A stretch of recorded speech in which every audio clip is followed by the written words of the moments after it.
اعوذ باللہ من الشیطان الرجیم بسم اللہ الرحمن الرحیم السلام علیکم ورحمۃ اللہ وبرکاتہ۔ ہم اپنے پریویس ٹاپک کو کنٹینیو کریں گے کہ جو تھا سوشل پرابلمز کو ہم نے قرآن کی مدد سے ہم نے حل کرنا تھا، اس کا ہم دوسرا پارٹ لے کر آپ کی خدمت میں حاضر ہوئے ہیں۔ اور آج ہم جس چیز پر بات کرنے والے ہیں، جس چیز کا قرآن مجید سے حل نکالنے والے ہیں، وہ ہے انصاف۔ انصاف پسندی جو ہے ہمارے معاشرے میں بہت کم ہے، یعنی کہ اکثر جہاں پر عدل و انصاف کی بات کی جائے تو نہیں، یا ناراض ہو جاتے ہیں لوگ، اور پھر دیکھتے ہیں لوگ جو کہیں اپنا ہو تو اس کی سائڈ لے لیتے ہیں اور ترجیح نہیں دیتے، یعنی کہ عدل و انصاف کو کوئی خاص ہمارے معاشرے میں اہمیت حاصل نہیں ہے۔ اور جیسے قرآن مجید نے ہر شعبے میں، چاہے تجارت ہو، آپ کا گھریلو لین دین ہو، کہیں بھی کوئی مسئلہ ہو، انصاف کو ہمیشہ قرآن مجید نے ترجیح دی ہے، اور انصاف کو دینی بھی چاہیے، کیونکہ اگر انصاف نہیں ہوگا ایک جگہ پر، کسی بھی زندگی کے پہلو میں جہاں پر نہیں ہوگا انصاف، ایکویلٹی نہیں ہوگی، تو وہاں پر لڑائی جھگڑا اور فساد ہوگا۔ یہ چیز آپ خود ابزرو کریں اپنے معاشرے میں، جہاں پر لڑائی ہو رہی ہے وہاں پر دیکھیں کہ کہیں کوئی ناانصافی نہیں ہو رہی، کہیں کوئی ناانصافی تو نہیں ہو رہی، کہیں پر ایکویلٹی تو نہیں ہے۔ جہاں پر یہ چیز ہوگی وہاں پر فساد ہوگا۔ اب آپ کہہ لیں کہ جو دکاندار مطلب پیسے زیادہ لیتا ہے، چیز کم دے رہا ہے، تو کیا اس کے پاس جو ایک بار گاہک آیا اور پھر چلا گیا، بس تو پھر نہیں آئے گا، اب اس کی روزی روٹی کا مسئلہ بن جائے گا۔ وہ تو سمجھ رہا ہوگا کہ شاید نہیں، بس ٹھیک ہے، وہ تھوڑا سا چل رہا ہے، 2 نمبری تو میرا صحیح کام گزارا، نہیں بھی غلط ہے۔ تو یہ چیز ایک تو قرآن مجید کی نظر میں غلط ہے، حرام ہے، بالکل حرام ہے، اور اللہ تعالیٰ اس چیز کی شدید مذمت کرتا ہے۔ اللہ تعالیٰ انصاف پسندوں کو جو ہے پسند کرتا ہے، ان اللہ یحب المقسطین، اللہ جو ہے وہ انصاف پسند لوگوں کو پسند کرتا ہے، اللہ تعالیٰ منصف لوگوں کو پسند کرتا ہے۔ تو ہم کچھ آیات کا آپ کے سامنے وضاحت کرتے ہیں، اس سے آپ کو جو ہے انصاف اور عدل کی جو ہے انشاءاللہ اہمیت کے بارے میں تھوڑا بہت آپ کے ذہن میں ہم روشنی اجاگر کرنے کی کوشش کریں گے۔ تو بسم اللہ الرحمن الرحیم، سب سے پہلے ہم چلتے ہیں سورۃ الہود کے نمبر 85 پر۔ وَأَوْفُوا الْمِكْيَالَ وَالْمِيزَانَ بِالْقِسْطِ وَلَا تَبْخَسُوا النَّاسَ أَشْيَاءَهُمْ وَلَا تَعْثَوْا فِي الْأَرْضِ مُفْسِدِينَ۔ اب اس آیت میں نے جو پہلے کہا ہے کہ جہاں پر انیکویلٹی ہوگی، جہاں پر انصاف نہیں ہوگا، جہاں پر جو ہے عدل و انصاف نہیں ہوگا، تو وہاں پر فساد ہوگا، لڑائی ہوگی۔ ہم اس آیت سے بالکل صاف صاف لکھا ہوا ہے کہ کیسے فساد پھیلتا ہے، کہ اوفوا المیکیال والمیزان بالقسط۔ سب سے پہلے اب تجارت کا وہ ہے کہ آپ جو ہے ناپ تول میں ہمیشہ عدل سے کام لو، ہمیشہ انصاف سے انصاف لو۔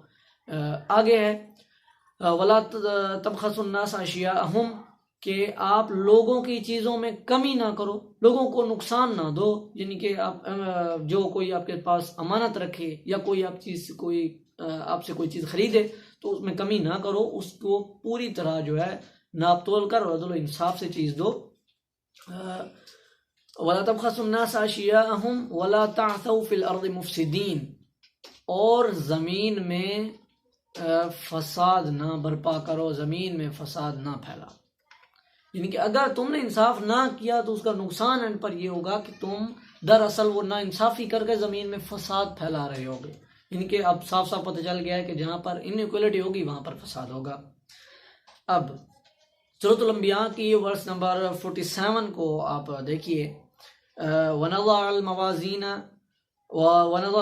الْقِسْطَ لِيَوْمِ الْقِيَامَةِ، قیامت کے دن جو ہوگا ایک انصاف والا جو ہے ترازو قائم کیا جائے گا، وہ اللہ تعالیٰ خود لگائیں گے۔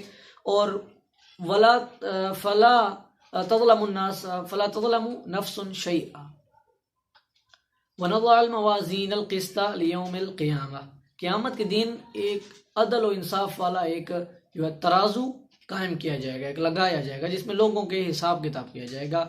فَلَا تَظْلِمُ نَفْسٌ شَيْئًا، فَلَا تَظْلِمُ نَفْسٌ شَيْئًا، کسی بھی شخص کو نقصان نہیں ہوگا، اس پر ظلم نہیں ہوگا کسی قسم کا، ہر چھوٹی چھوٹی چیز کو وہاں پر گنا جائے گا۔ وَإِنْ كَانَ مِثْقَالَ حَبَّةٍ مِّنْ خَرْدَلٍ آتَيْنَا بِهَا وَكَفَى بِنَا حَاسِبِينَ، کہ اگر چھوٹی سی چھوٹی چیز بھی کسی کی جو ہوگی، نیکی ہوگی یا برائی ہوگی، تو وہ کیا ہوگی، وہاں پر لائی جائے گی، وہاں پر حاضر کی جائے گی، اور اس کو باقاعدہ کاؤنٹ کیا جائے گا، شمار کیا جائے گا۔ نا انصافی کسی کے ساتھ بھی نہیں کی جائے گی۔ وَكَفَى بِنَا حَاسِبِينَ، اور اللہ تعالیٰ فرما رہے ہیں کہ ہم حساب و کتاب اور عدل و انصاف قائم کرنے کے لیے کافی ہیں۔ تو مطلب یہ کہ اللہ تعالیٰ انصاف کی ترجیح دلانے کے لیے یہ بتا رہا ہے فیوچر میں کہ ابھی تم عدل و انصاف کرو، وہاں پر بھی ہمارا یہی سسٹم ہوگا، وہاں پر بھی ہم عدل و انصاف سے کام لیں گے، کسی کی کوئی چیز آگے پیچھے نہیں ہوگی کسی کی. جیسے سورۃ زلزال کی آخری 2 آیات 7 نمبر اور 8 نمبر، 7ویں اور 8ویں نمبر کو آپ دیکھیے. فَمَن يَعْمَلْ مِثْقَالَ ذَرَّةٍ خَيْرًا يَرَهُ وَمَن يَعْمَلْ مِثْقَالَ ذَرَّةٍ شَرًّا يَرَهُ. جس نے چھوٹی سی نیکی کی وہ بھی دیکھ لی جائے گی، اور جس نے چھوٹی سی برائی بھی کی، ذرہ برابر برائی بھی کی، وہ بھی دیکھ لی جائے گی. یعنی کہ چھوڑا کسی کو نہیں جائے گا، نہ انصافی کسی کے ساتھ نہیں کی جائے گی. اب جو ہے سورۃ الانعام میں ہے قُلْتُمْ فَاعْدِلُوا وَلَوْ كَانَ ذَا قُرْبَىٰ، کہ اگر تمہارا قریبی بھی ہو تب بھی تم نے اگر بات کرنی ہے تو انصاف سے کرنی ہے. اسی طرح ایک اور آیت پھر سورۃ النساء 135 یا ایھا الذین آمنوا کونوا قوامین بالقسط شہداء للہ ولو علی انفسکم او الوالدین والاقربین. اے ایمان والو، اللہ تعالیٰ کی خوشنودی کے لیے، اللہ تعالیٰ کے لیے آپ نے ایمان والوں کو حکم دیا جا رہا ہے کہ اللہ تعالیٰ کی رضا کے لیے انصاف سے کام لو، قسط قائم کرو، جو ہے ناپ تول میں، یعنی کہ انصاف کا ساتھ دو. بس حاجہ مفہوماً میں بیان کروں تو عدل کرو. ولو علی انفسکم، چاہے وہ تمہارے اپنے بارے میں ہی کیوں نہ ہو، یعنی کہ تمہارے خود بھی تمہارے اپنے مخالفت میں جا رہا ہے فیصلہ تو اسے ایکسیپٹ کرو، لیکن عدل کا پہلو نہیں چھوڑنا، عدل کا دامن نہیں چھوڑنا. صرف اپنے نہیں، او الوالدین والاقربین، تمہارے چاہے ماں باپ ہوں اور یا چاہے ان کے اقربین ہوں، ان کے رشتہ دار ہوں، ان کے عزیز ہوں، فیصلہ عدل سے کرنا ہے. ان یکن غنیا او فقیرا، ایک اور پہلو، چاہے کوئی امیر ہے، چاہے کوئی دولت مند ہے، یا چاہے کوئی فقیر ہے، چاہے کوئی غریب ہے، چاہے کوئی سائل ہے، دونوں میں فیصلہ برابر کرنا ہے. دونوں یعنی کہ اگر آپ کے سامنے کھڑے ایک امیر ہے یا آپ کے دوستوں میں سے کوئی امیر دوست ہے، کوئی غریب دوست، تو آپ ایسا وہ پیسے کی خاطر آپ اس کی طرف چلے جائیں، اور وہ جو ہے نا کوئی بھی فیصلہ ہو تو آپ فیصلہ اس کی طرف دیں. اور اس کو جو کہ عدالتوں میں چل رہا ہے آج کل، بالکل پاکستان ہے حالانکہ بہت مسلم ملک ہے، اور لیکن یہاں پر انصاف بالکل نہیں ہے. وہ جو زیادہ پیسہ دے گا اس کا جو ہے کہ اس میں زیادہ ہائی ریٹڈ ہو. اب آیت نے، خدا نے صرف بات یہاں پر ختم نہیں کی، خدا نے بالکل کلیئر کر کے چھوڑا ہے کہ ان یکن غنیا او فقیرا فاللہ اولی بہما. اگر کوئی امیر ہے، چاہے کوئی فقیر ہے، چاہے آپ کے اپنے خلاف ہے، چاہے والدین ہیں، چاہے ان کے اقربین ہیں، آپ نے فاللہ اولی بہما، اللہ ان سب سے زیادہ ترجیح کا جو ہے مستحق ہے. آپ نے اللہ تعالیٰ کے فرمان کو زیادہ ترجیح دینی. فلا تتبعوا الہوی ان تعدلوا، اپنی خواہش کو مد نظر نہ رکھو فیصلہ کرتے ہوئے، اپنی خواہش کو چھوڑ دو، عدل قائم کرو. اب آپ کی خواہش کچھ بھی ہو سکتی ہے، آپ کی خواہش پیسہ ہو سکتا ہے، ایک طرف پیسہ ہو، ایک طرف لوگ غریب ہو، تو آپ اس کو کچھ بھی آپ کی خواہش، یہ آپ کو پتہ ہے کہاں پر کیا کرنا ہے. آپ نے اپنی خواہش کو ترجیح نہیں دینی، آپ نے صرف عدل کو ترجیح دینی اور اللہ کے تعالیٰ کے فرمان کو. وَإِن تَوَلَّوْا وَإِن تَلْوُوا أَوْ تُعْرِضُوا فَإِنَّ اللَّهَ كَانَ بِمَا تَعْمَلُونَ خَبِيرًا. اگر آپ نے اس سے جو ہے کچھ غلط بیانی کی یا آپ نے منہ موڑا تو اللہ تعالیٰ ان سب سے اچھی طرح واقف ہے جو تم عمل کرتے ہو.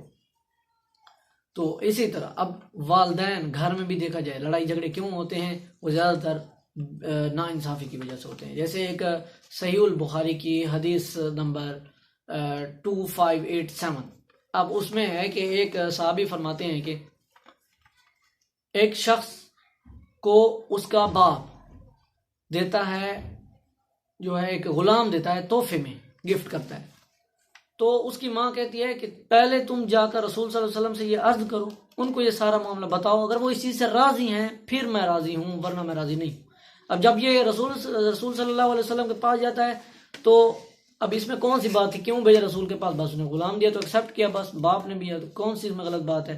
لیکن پھر بھی رسول صلی اللہ علیہ وسلم کے پاس کیوں بھیجا؟ اب یہ سنیے، رسول صلی اللہ علیہ وسلم نے آگے سے فرمایا کہ تم یہ بتاؤ کہ جو غلام تمہارے باپ نے تمہیں گفٹ کیا ہے، تمہیں تحفے میں دیا گیا، وہ تمہارے سب بہن بھائیوں کو دیا ہے؟ اس نے کہا نہیں. تو رسول صلی اللہ علیہ وسلم نے اس کے باپ کو کہا اللہ تعالیٰ کا خوف کرو، اللہ تعالیٰ سے ڈرو اور عدل و انصاف قائم کرو. تو مجھے امید ہے کہ میرا پیغام اچھی طرح سے آپ تک ڈلیور ہو چکا ہوگا.